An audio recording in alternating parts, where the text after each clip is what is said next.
ओम नमस्ते श्री शिवाय कुलाराध्या कुलेश्वरी कुल संरक्षणी माता कौलिक ज्ञान प्रकाशिनी वंदे श्री कुल पूज्या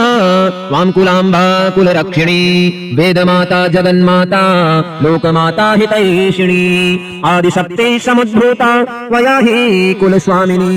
विश्ववन्द्यां महाघोरां त्राहि मां शरणागतः त्रैलोक्य हृदयं शोभे देवी त्वं परमेश्वरी भक्तानुग्रहकारिणी कुलदेवी नमोस्तुते महादेवा प्रियंकरी बालानां हितकारिणी कुलवृद्धिकरी माता त्राहि मां शरणागतम् चिदग्निमण्डला सम्भूता राज्यवैभवकारिणी प्रकटितां सुरेशानीं वन्दे तां कुलगौरवां त्वदीये कुले जातः त्वामेव शरणं गतः त्वत्वत्सलोऽहम् आद्ये त्वं रक्षाधुना